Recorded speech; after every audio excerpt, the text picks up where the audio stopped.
नमस्कार साथियों, कैसे हो। उम्मीद है कि बड़े ज़ोर शोर से लगे हुए होंगे और तैयारी भी आपकी अच्छी से हो गई होगी। अब तो उल्टी गिनती शुरू हो गई, दोहराई का समय है। तो चलिए इसी दोहराई में एक और कदम आगे बढ़ाते हैं और आज फिर करते हैं हम प्रीवियस पेपरों के हमारे कुछ जो इम्पोर्टेंट प्रश्नोत्तर हैं उनकी बात करते हैं, उनको थोड़ा सा कर लेते हैं ध्यान से। पीजीटी हिंदी और टीजीटी हिंदी कोई भी लगा लीजिए, दोनों में काम आने वाले पेपर हैं हमारे प्रश्नोत्तर श्रृंखला। पहला प्रश्न है हमारा, वैदेही वनवास नामक काव्य लिखा है, किसने लिखा है।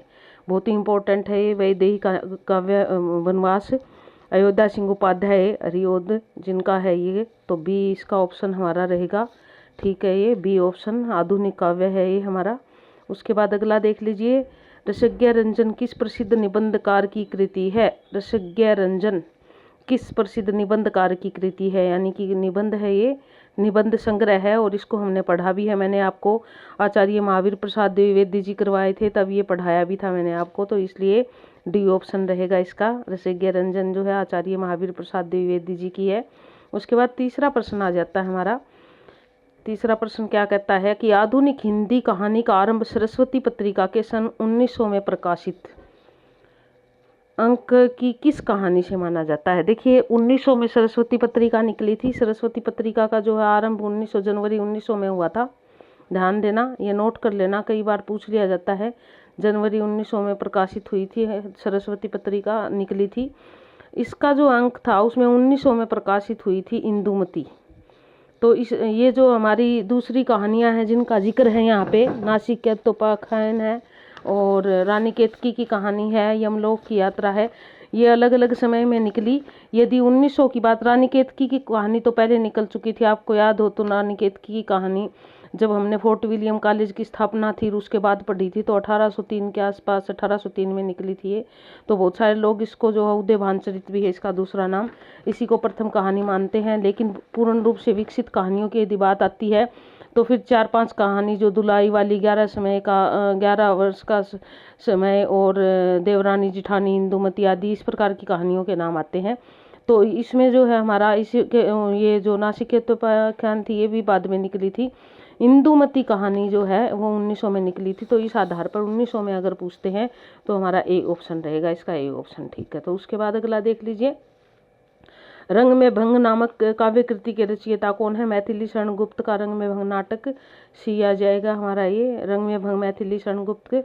उसके बाद सरस्वती पत्रिका का प्रकाशन वर्ष क्या है, अभी बात की थी, तो बात करने की ज़्यादा ज़रूरत नहीं है। इसके साथ जनवरी और लिख लेना, क्योंकि कई बार पूछ लिया जाता है जनवरी फरवरी, जो ज़्यादा मुश्किल पेपर करना हो तो ये भी हमें पता होना चाहिए। उसके बाद अगला देख लीजिए कौन सा है। छठा प्रश्न क्या कहता है, राष्ट्रीय काव्य धारा के किस कवि को एक भारतीय आत्मा कहा जाता है, यानी कि कौन सा एक कवि है जो भारतीय आत्मा के नाम से जाना जाता है। राष्ट्रीय काव्य धारा के कवि की बात है। तो ये वैसे तो हमने पहले बहुत बार कर रखा है, करिए देखते हैं क्या आप इसको कर पाते हैं। मेरे बताने की आवश्यकता नहीं है, ये तो आप आराम से कर लोगे। राष्ट्रीय काव्य धारा के भारतीय आत्मा माखनलाल चतुर्वेदी को कहा जाता है, ये ऑप्शन है इसका। एक भारतीय आत्मा के नाम से संबोधित किया जाता है इनको।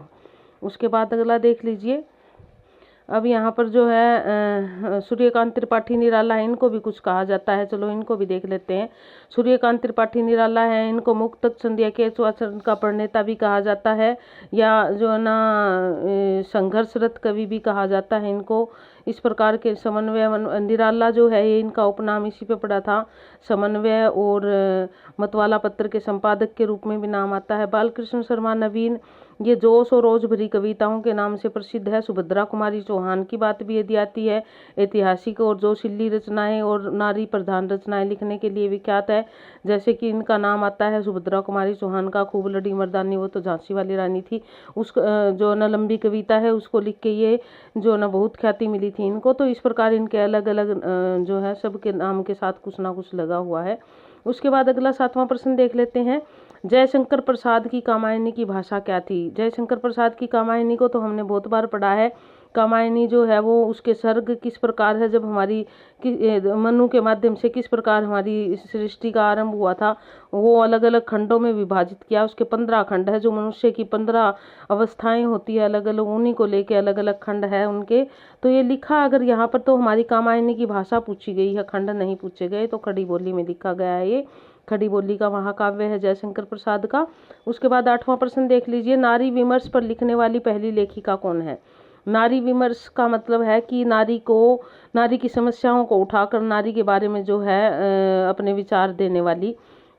तो यहाँ पर सुभद्रा कुमारी चौहान, शिवाली बंग महिला, महादेवी वर्मा। सुभद्रा कुमारी चौहान ने नारियों की लिखी, लेकिन यहाँ पर नारी विमर्श से संबंधित अगर करें हमें नारी वेदना, नारी समस्या पर, तो ये हमारी सबसे पहले महादेवी वर्मा का नाम आता है।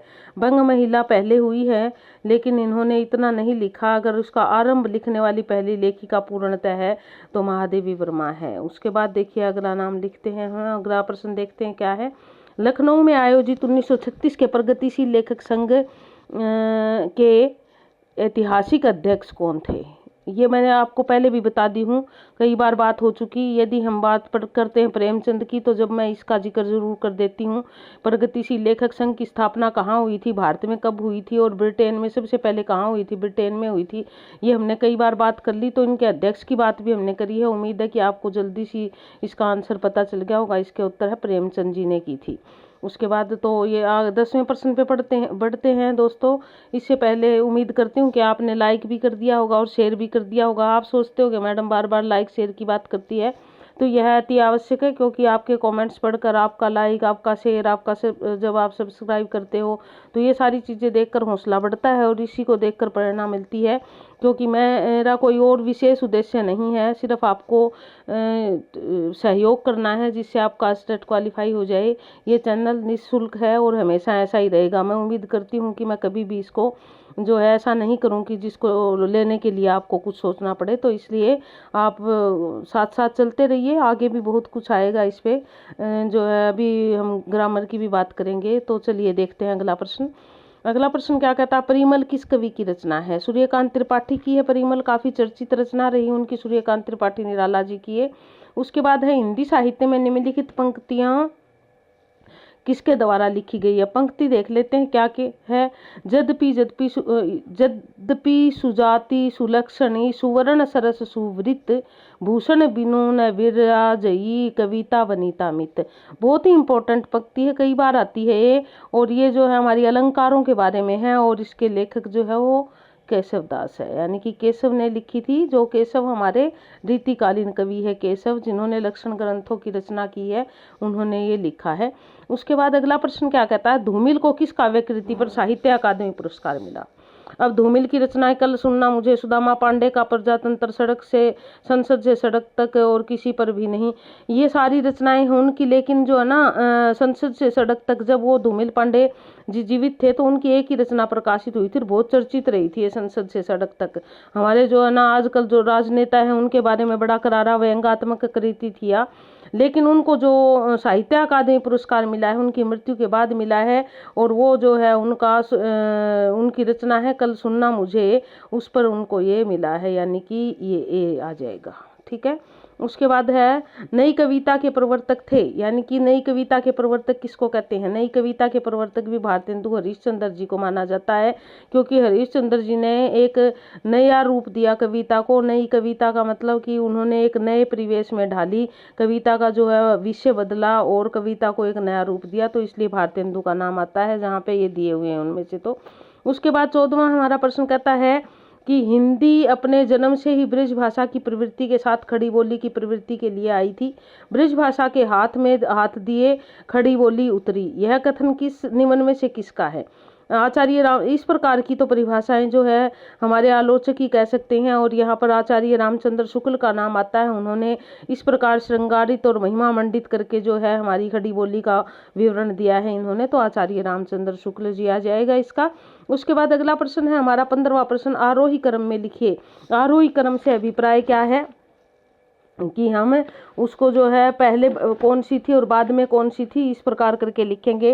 तो सबसे पहली बतानी है पहली रचना कौन सी थी, यानी कि अंधेर नगरी, त्यागपत्र, आत्मनेपद और तुम चंदन हम पानी। तो अगर इसको हम देखें तो सबसे पहले तो हम बात करते हैं त्यागपत्र जो है वो 1937 में प्रकाशित हुई थी। अंधेर नगरी कि यदि बात करें तो ये 1881 में प्रकाशित हुई है अंधेर नगरी नाटक जो भारतेंदु जी का, तो ये पहला ही ऑप्शन आ जाएगा। त्यागपत्र जैनेन्द्र जी का 1937 में प्रकाशित हुई। आत्मनेपद 1960 में और तुम चंदन हम पानी 1976 के आसपास प्रकाशित हुई। तो सबसे पहला अंधेर नगरी ऑप्शन रहेगा इसका। तो उसके बाद अगला देखिए, वीरांगना नामक उपन्यास के रचयिता का नाम बताइए, यानी कि वीरांगना किसका उपन्यास है, ये बात कर है हमारी। तो देख लेते हैं किसका उपन्यास है वीरांगना। रामनरेश त्रिपाठी जी का वीरांगना उपन्यास रामनरेश त्रिपाठी ने लिखा है।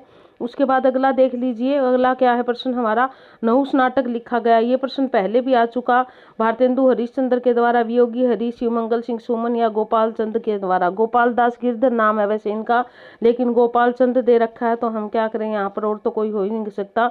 गोपाल दास गिरधर कौन थे, भारतेंदु हरिश्चंद्र जी के पिता थे, तो डी ऑप्शन ही ठीक रहेगा। उसके बाद भागवंती उपन्यास के रचयिता का नाम बताइए। सुदर्शन ज्ञानेंद्र रामवृक्ष बेनीपुरी। भागवंती उपन्यास मुझे तो ध्यान नहीं आ रहा, भाग्यवती तो जरूर पढ़ा है, और जितने लेखक है भाग्यवती तो उनका भी नहीं है, तो इसलिए इस प्रश्न को मैं अभी नहीं कराऊंगी, इसको बाद में देखेंगे हम। उसके बाद जो अगला है हमारा 19वां, प्रेरणा नामक कहानी किसकी है। प्रेमचंद ने, मैंने आपको पहले भी बताया था, लगभग 350 के करीब कहानियां लिखी है उन्होंने, तो ये प्रेरणा भी प्रेमचंद की कहानी है। उसके बाद अगला देख लीजिए, बहुत ही इंपॉर्टेंट है, नाटक कई बार पूछा जाता है, कोणार्क किसकी रचना है या कोणार्क किस विधा के अंतर्गत आता है, इस प्रकार के प्रश्न कई बार पूछे जाते हैं, तो ये ध्यान देना। कोणार्क जो है क्या है, एक नाटक है कोणार्क, और किस विधा में आता है, नाटक विधा में अगर विधा पूछ ली जाए, और इसके लेखक का नाम है जगदीश चंद्र माथुर। बहुत ही इंपॉर्टेंट है, कई बार आता है प्रश्न, तो इसको अच्छे से याद करोगे आप, कोणार्क किसकी रचना है या कोणार्क किस विधा के अंतर्गत आता है। उसके बाद अगला प्रश्न देख लीजिए, 21वां प्रश्न क्या कहता है। 21वां प्रश्न कहता है, हिंदी का प्रथम दुखांत नाटक कौन सा था। देखिए वैसे तो हिंदी में एक चीज रही है कि यहाँ पर हमारे नाटक जो थे उनका अंत सुखपूर्वक होता था और अच्छा होता है, भाई सारी चीज ठीक ठाक हो जाती है। हम फिल्म देखते हैं उसमें भी ऐसा ही होता है, सारी चीज ठीक ठाक हो जाती है और हम उसको देखते हैं भाई सही है। जैसे आपने एक फिल्म देखी होगी शोले, उसका अंत जो है वो दुखांत था।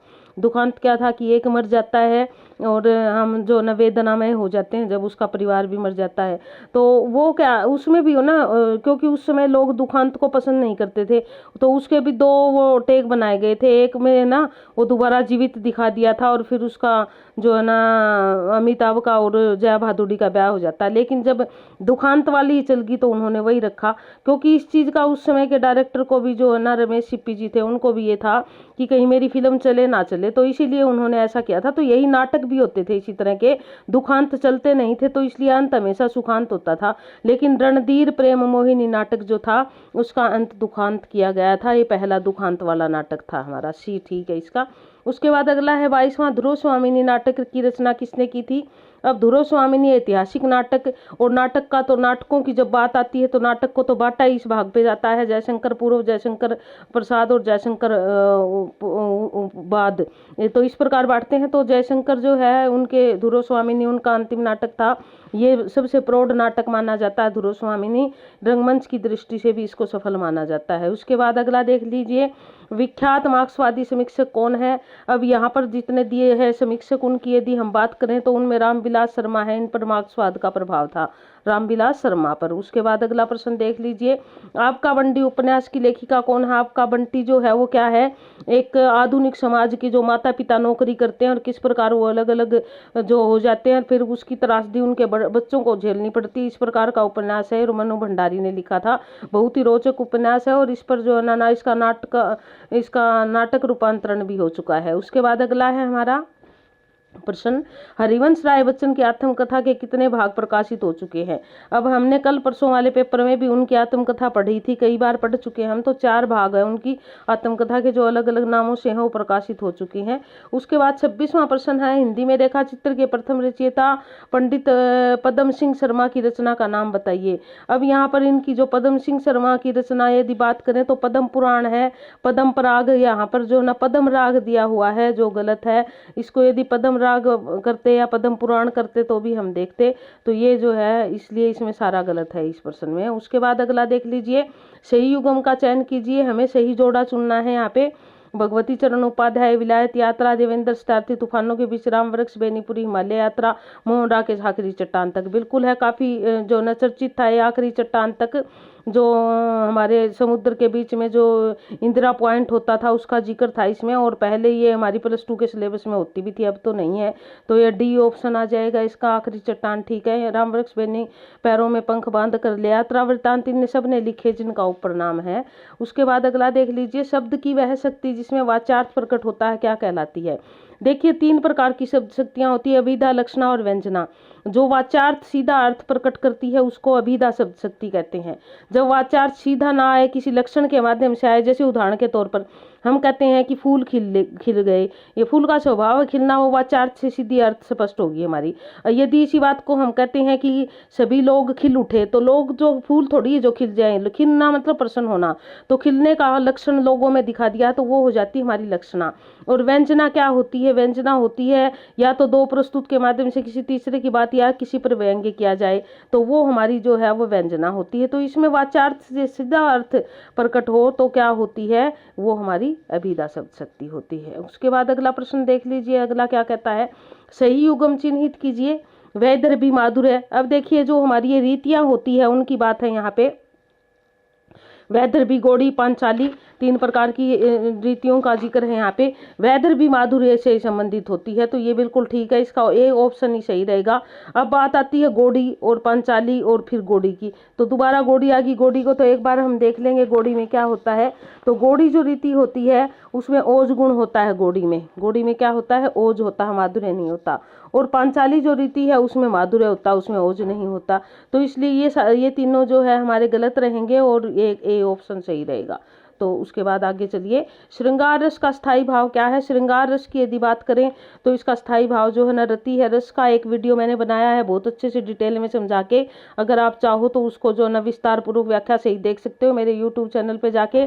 तो शोक का जो है वो क्या होता है, करुण रस होता है शोक से, तो करुण। और हास्य जो है वो क्या होता है, हास्य रस होगा। और उत्साह यानी कि ओज, ओज मतलब वीर रस होगा इससे। तो ये इनके अलग अलग हो गए। रति जो है वो किसका है, श्रृंगार का जो है, श्रृंगार रस का मूल भाव है रति। तो इस प्रकार ये हमारा रति ऑप्शन सही रहेगा। उसके बाद अगला प्रश्न देख लीजिए, अनुभाव के 2 भेद कौन से होते हैं। अनुभाव के यदि हम 4 भेद होते हैं, वैसे तो यहाँ 2 भेदों की बात की है, तो कायिक और सात्विक 2 भेद होते हैं उनके, यानी कि सी ऑप्शन सही रहेगा यहाँ पे। सात्विक के फिर आगे 8 भेद आ जाते हैं। तो इस प्रकार करके जो हमारा रस का है ये विभावानुभावा रस निष्पत्ति सिद्धांत है, कुछ इस प्रकार करके। उसके बाद आगे है हमारा अनुष्ट्रूप छंद। अनुष्ट्रूप क्या है, ये वो पहले ही बोल दिया मैंने। अनुष्ट्रूप जो है छंद है ये। अगर आप कभी भी नवरात्रों में दुर्गा सप्तशती पढ़ते हो तो उसमें अनुष्ट्रूप छंद से शुरुआत होती है। और वैसे भी जो हमारे पुराणों में जो है अनुष्ट्रूप छंद का बहुत अधिक प्रयोग किया गया है। तो अनुष्ट्रूप ये एक छंद है, यानी कि ये उत्तर रहेगा इसका। उसके बाद है अगला हमारा, कनक कनकते सौगुनी मादकता अधिकाय में कौन सा अलंकार है। अब यहाँ पर कनक कनक 2 बार आया है सॉरी, एक बार कनक क्या है, धतूरा, और एक बार है सोना। कहता कि सोने में धतूरे से पहला सोना आ गया, दूसरा धतूरा आ गया, 100 गुना अधिक नशा है। तो इसमें यमक अलंकार आ गया। ते काए बोराए नर ते पाए बोराए। धतूरा तो खाने से बहकता है और सोना तो पाने मात्र से बहक जाता है। तो ये हमारा यमक अलंकार रहेगा। उसके बाद अलंकार की वीडियो भी मैंने बड़ी अच्छी से बना रखी है विस्तार पूर्वक विवरण के साथ। अगर आप चाहो तो विस्तार, ज़्यादा लंबी चौड़ी बात नहीं है समझने के लिए, लगभग 12-13 अलंकार मैंने वहाँ समझा रखे, जो मुख्य मुख्य अलंकार है 15 के करीब है शायद। तो आप उसको देख सकते हो, देखोगे तो फायदा होगा आपको, अगर समय है तो अवश्य देखिए। सखी नील नभ सर में से निकला यह हंस, आहा तिरता तिरता, अब तारक मोक्ति शेष नहीं निकला जिनको चरता चरता। में रूपक अलंकार का कौन सा। अब देखिए, शशि नील नभ सर से निकला, शशि नील यहाँ भी रूपक अलंकार है। यह हंस जो है आत्मा का प्रतीक है। तिरता तिरता तैरता हुआ सा, यानी कि उसके ऊपर आ गया। अब तारक मोती, यहाँ भी मोती, तारे जो है वो मोतियों का पर्याय है। निकला जो चरता चरता, चरना मतलब उसको चुगने से है। तो ये पूर्ण रूप से जब पूरे में चारों तरफ से रूपक अलंकार आ जाता है तो उसको सांग रूपक कहते हैं। क्या है, सांग रूपक का भेद है ये, पूर्णतः रूपक अलंकार है इसमें। उसके बाद है लंबोदर, उदाहरण है लंबोदर, लंबा है उदर जिसका, अर्थात गणेश। तो कौन सा बहुव्रीहि हो जाएगा हमारा, बहुव्रीहि, व्रीहि होता है व्रीहि नहीं होता, तो हमारा ए ऑप्शन रहेगा इसका। लंबा है उदर जिसका, अर्थात किसका है लंबा उदर, लंबा उदर जो है वो किसको कहते हैं, गणेश जी को कहते हैं, तो बहुव्रीहि समास हो गया हमारा ये। उसके बाद अगला देख लिए, चैन की बंशी बजाना का अर्थ क्या है। तो साथियों मैंने पहले भी आपको कहा कि आप मुहावरे जब करते हो तो आपको सिर्फ ये देखना है कि इन शब्दों का अर्थ क्या निकलता है। चैन की बंशी बजाना, अब चैन की बंशी कौन बजाएगा आप ये बताओ, कोई दुखी व्यक्ति तो बजाने से रहा, तो यानी कि जो आदमी फुर्सत में नहीं, ये भी नहीं है, बेरोजगार ये भी नहीं है, साइकिल की चैन की बांसुरी ये भी नहीं है, ये मौज करना ही होएगा, यानी कि बड़े आराम से जीवन व्यतीत करना, चैन की बंशी बजाना यानी कि मौज करना, भी ऑप्शन ठीक है यहाँ पे। उसके बाद है इन युग्मकों से में से कौन सा सही नहीं है। एक युग्म ऐसा है जो सही नहीं है, नीलोत्पलम यानी कि कर्मधारय समास, दशानन बहुव्रीहि समास, और राम लक्ष्मण अव्ययी भाव समास, दिवारात्रि द्वंद्व समास। अब देखिए नीलोत्पलम, नीला है जो उत्पलम यानी कि कर्मधारय, बिल्कुल है कर्मधारय, सही है ये। उसके बाद अगला देखिए, अगला क्या है, दस आनंद, दस आनंद जिसके अर्थात रावण बहुव्रीहि, ये भी ठीक है, ये भी ठीक है। अब राम लक्ष्मण, राम और लक्ष्मण अव्ययी भाव समास, जबकि ये क्या होना चाहिए था, राम और लक्ष्मण की अगर हम बात करें तो क्या होगा, द्वंद्व समास होगा, तो ये हमारा क्या आ गया, ये गलत आ गया, तो इसलिए ये ऑप्शन सही है। दिवारात्रि द्वंद्व समास, दिवा दिवस और रात्रि, तो ये भी हमारा जो है द्वंद्व है, तो ये सही है। तो गलत कौन सा है इसमें, अव्ययी भाव समास जो द्वंद्व होना चाहिए था। उसके बाद अगला आजन्म में समास है। आजन्म का यदि हम विग्रह करें तो जन्म पर्यंत या पूरे जन्म, ऐसे आएगा, जन्म पर्यंत इसका विग्रह आएगा। तो ये क्या है, आजन्म, यहाँ आ जो है एक अव्यय रूप में आ रहा है और जन्म तो है ही जन्म, तो ये अव्यय रूप में जब पहला पद आ गया तो अव्ययी भाव समास हो जाता है। उसके बाद या आप यूं कहिए कि ये जो है उपसर्ग आ, जन्म के उपसर्ग लगा है आ, जब इस प्रकार के होते हैं तो वह भी अव्ययी भाव समास में ही होते हैं। उसके बाद अगला देख लीजिए, उदित हुए गिरि मंच पर रघुवर बाल पतंग, बिकसे संत सरोज सब हर्षे लोचन भृंग। उपयुक्त पंक्ति में कौन सा अलंकार, उदित हुए गिरि मंच पर रघुवर बाल पतंग। अब यहाँ पर देखिए रघुवर को जो है ना बाल पतंग के रूप में उगा दिया, उदित हुआ मतलब उत्पन्न हुए। विकसे संत सरोज, संत रूपी सरोज यानी कि सरोज क्या होता है, कमल, खिल उठे, विकसे मतलब खिल उठे। तो ये पूर्ण रूप से क्या है यहाँ पर, हर्षे लोचन भृंग। अब भृंग जो ना रूपी लोचन जो है वो आंखें जो है वो, इस प्रकार सारी चीजें प्रतीक रूप में आ गई, संत सरोज के रूप में, वो बाल पतंग के रूप में, तो रूपक अलंकार हो गया। जब इस प्रकार अभेद आरोपण हो जाता है तो रूपक अलंकार होता है।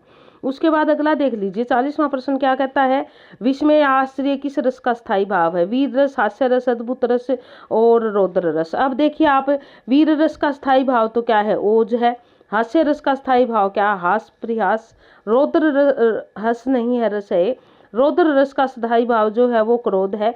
तो अद्भुत रस जो है वो किसका है, विस्मय, हैरानी की जब बात होती है तो अद्भुत रस होता है। तो देखिए अद्भुत तो बात है ही। अब हमारे चाहने वाले बहुत सारे कमेंट्स करके भेजते हैं, मैडम बहुत अच्छी वीडियो बनाते हो जी, तो बड़ी खुशी भी होती है, अपार प्रसन्नता होती है आपका स्नेह देखकर। और देखिए ऐसा लगता है कि कहीं ना कहीं हम अपने लक्ष्य में पूर्ण हो रहे हैं। लेकिन कई हमारे बंधु ऐसे भी होते हैं जो यूं भी कह देते हैं कि मैडम को ये नहीं आता वो नहीं आता, ऐसे कमेंट्स भी आ जाते हैं। तो कोई बात नहीं, देखिए वो कहते हैं ना कि सारे लोग तो एक जैसे नहीं होते, लेकिन आप जब 90-95% लोग ये कहते हैं कि बहुत अच्छा कर रहे हो तो मुझे बहुत हौसला मिलता है और आगे कार्य करने की जो ना चेष्टा रहती है। तो आप इस चीज़ का अवश्य ध्यान करें। आपके कमेंट्स, आपके लाइक, आपका शेयर मेरे लिए बहुत मायने रखता है और इसी से मुझे हर रोज़ बहुत बिजी शेड्यूल होने के बाद भी मैं कोशिश करती हूँ कि मैं आपके लिए बड़े अच्छे से और समय निकाल कर वीडियो बनाऊँ। और मैं अपनी कोशिश में जो है ना उम्मीद करती हूँ कि शायद पूरी उतरूँ और आपके काम आए ये वीडियो। तो चलिए अगला देखते हैं। हमारा 41वां प्रश्न क्या कहता है, तिरंगा शब्द में समास क्या है। यानी कि तिरंगा शब्द अगर देखो तो पहला पद क्या है, ती मतलब तीन। जब पहला पद संख्यावाचक आ जाता है और वो सामान्य चीज जब होती है, तिरंगा से अभिप्राय हमारा झंडा, कोई तिरंगा नहीं कहेंगे हम। तिरंगा तो जो है एक सामान्य बात है, तो यहाँ पर जो है वो क्या आ जाएगा, द्विगु आ जाएगी। ठीक है, तीन, कोई भी तीन रंग के लिए तिरंगा शब्द प्रयोग कर सकते हैं हम। उसके बाद अगला देख लीजिए 42वां प्रश्न, जो तुम्हार अनुशासन पावो कंदुक इव ब्रह्मांड उठावो, कांचो घट डारो फोरी राको मेरू मुलक जिमी तोरी। उपयुक्त पंक्तियों में कौन सा रस है? अब रस जो तुम्हारे अनुशासन पावो कंदुक इव ब्रह्मांड उठाओ। कहता है कि मैं इसको गेंद की भांति ब्रह्मांड को उठा के फेंक दूं। जब गेंद की भांति ब्रह्मांड को उठाने की बात हो जाएगी तो क्या है, जो है क्रोध की बात है वही तो उठाएगा, और कौन उठाएगा? जोश में तो जो है ना छोटी मोटी बात और उठाने की बात कर सकते हैं, लेकिन यहाँ तो धरती भी नहीं पूरे ब्रह्मांड को गेंद की तरह उछालने की बात कर दी, तो फिर क्या हो गया, हमारा रौद्र रस आ जाता है। जब इस प्रकार की बात आ जाती है तो उसके बाद अगला देख लीजिए, यहाँ पर क्या है, निरख सखी ये खंजन आए फेरे उन मेरे रंजन ने नैन इधर मन भाए। इन पंक्तियों में कौन सा गुण है? गुण की निरख सखी ये खंजन आए फेरे उनमें रंजन के ने नैन इधर मन भाए। जब मन भाने की बात है तो क्या है, रति भाव है, और रति भाव है तो कौन सा गुण हो जाता है, हमारा माधुर्य गुण हो जाता है। यानी कि जब श्रृंगार रस आता है और रति प्रेम का भाव होता तो गुण एक ही, हमारे 3 गुण होते हैं। ये भी बात थोड़ी समझा देती हूँ आपको। ओज गुण जो होता है जिसमें उत्साह का भाव होता है, जोश का भाव होता है, वो सारी चीजें जिससे जो है ना मन में चेतना उग्र हो जाती है या उत्साह उत्पन्न हो जाता है, जोश उत्पन्न हो जाता है, तब हमारा आता है ओज गुण। और प्रसाद माधुर्य गुण कब आता है? जब रति का भाव होता है, यानी कि जब प्रेम का भाव होता है। प्रेम किसी भी रूप में हो, चाहे आलंबन रूप में हो, चाहे उद्दीपन रूप में हो, चाहे वो वात्सल्य रूप में हो, चाहे भगवान और भक्त के रूप में हो, किसी भी प्रकार का प्रेम हो, जब प्रेम की बातें होती है तो माधुर्य गुण होता है। और जब प्रकृति से प्रेम हो, प्रकृति को भी सजीव करके उससे भी प्रेम करके जब ऐसे हो जाए प्रकृति। अब यहाँ पर जो ना मान लो हमारा कवि एक लिखता है, सज कर धज कर रजनी वाले कहाँ बेचने ले जाती हो ये गजरे। यहाँ रजनी वाले रात्रि को सजा धजा दिया, उसका जो है ना बहुत सुसज्जित कर दिया, श्रृंगारित कर दिया उसको। तो इस प्रकार में भी जो है माधुर्य गुण आता है हमारा। और फिर जो सामान्य चीजें बच जाती है, निर्वेद का, किसी ऋषि मुनि के आश्रम का है, घर का वर्णन है, सामान्य जो न वातावरण का वर्णन है, जब इस प्रकार की बात बन जाती है तो फिर सारी चीजें आती है प्रसाद गुण की। तो इस प्रकार हमारे 3 गुण हैं हिंदी में, उन तीनों गुणों की हमने बात की है। उसके बाद 44वां प्रश्न देख लीजिए, काव्य का वह गुण जो चित्त में तेज और स्फूर्ति का संचार करता है गुण कहलाता है। अब चित्त में तेज और स्फूर्ति का संचार करता है, तेज और स्फूर्ति का संचार होगा तब तो ओज गुण होगा हमारा। तो अभी अभी मैंने बात की इससे पहले, तो ओज गुण आ जाएगा। ठीक है, जब चित्त में क्या हो, प्रेम और माधुर्य, मधुरता का गुण हो तो माधुर्य आ जाएगा। उसके बाद अगला प्रश्न देख लीजिए, तरु रिपु रिपु धर देखी के वीरहीनी तिये अकुलाय में कौन सा काव्य दोष है? तरु रिपु रिपु धर देखी के विरहिणी तिये अकुलाय। अब यहाँ पर देखिए इसमें क्या है, ये मैंने दोष आपको विस्तार पूर्वक तो नहीं करा सके, ये अलग अलग दोष है सारे, 10 प्रकार के दोष होते हैं, 8 की ज्यादातर चर्चा करते हैं हम। तो यहाँ पर जो है ना अगर करवाए होते तो मैं विस्तार पूर्वक ये आपको समझाती। तो यहाँ तो मैं सिर्फ उत्तर ही बता दूं, सारे कलिष्ठ दौर, यानी कि ये बात जो है टेढ़ी मेढ़ी बताई गई है, इसलिए यहाँ पर कलिष्ठ दोष है। तो आज ये अगला क्या है हमारा, यह सम्मात्रिक छंद जिसके प्रत्येक चरण में 24 मात्राएं तथा प्रत्येक चरण में प्रत्येक पाद में 24 प्रत्येक चरण में तो 24 मात्राएं होती है, और यहाँ पर क्या है, चरण का आधा यानी कि प्रत्येक पाद में जो है 11 और 13 मात्राएं प्रयति होती है। तो कौन सा छंद कहलाता है? अब देखिए 11 और प्लस 13, यदि ऐसी बात करें तो हमारा इसमें कौन कौन सा छंद आता है? 11 और प्लस 13 वाले की बात करें तो हम 11 और प्लस जो ना 2 छंदों में आते हैं हमारे, रोला में भी 11 प्लस 13 आएगी, और इसमें जो है सोरठा में भी आएगी। इनमें 11 प्लस 13 दोनों में आती है। तो क्या है, अभी ये 13 प्लस 11 दोहा में आती है। तो ये दोनों ही उत्तर हैं इसके, रोला और सोरठा दोनों आ जाएंगे। तो इसलिए इसका कौन सा उत्तर बताऊंगा, अब आप देख लेना, जोन सा भी करना है आपने, या दोनों करोगे, इसके दोनों हैं, इनमें 11 प्लस 13 आती है दोनों में। उसके बाद अगला देख लीजिए, हिमन चुप है बैठिए देखी दिनन के फेर, सबनी के दिन आई है बनत न लागे ही बेर। यानी कि उपयुक्त पंक्ति में कौन सा छंद है, हमें छंद ढूंढना है। आप इसको अगर इनकी मात्राओं की गिनती करोगे तो इसकी मात्राएं जो है वो 13 प्लस 11 है, और इसकी यति जो है वो किस पे है, लघु पे है। जब ऐसा होता है, लघु पे अंत हो और 13 प्लस 11 हो, तो कौन सा होता है? मैंने छंद बड़े अच्छे से करवा रखे हैं, मेरी छंद की वीडियो में जाकर आप देख सकते हो, आपको वहां इससे लाभ होगा। और छंदों को अगर आपने देखना है तो जो इम्पोर्टेंट छंद है, वैसे तो छंद 24-25 के लगभग है, लेकिन वह इम्पोर्टेंट जो भी छंद थे वो सारे मैंने करवा रखे हैं, आप देख सकते हो। तो ये हमारा दोहा छंद बनता है। तो चलिए आगे बढ़ते हैं। अगला प्रश्न क्या कहता है हमारा, निम्न में से कर्मधारय समास चक्रपाणी किसमें है?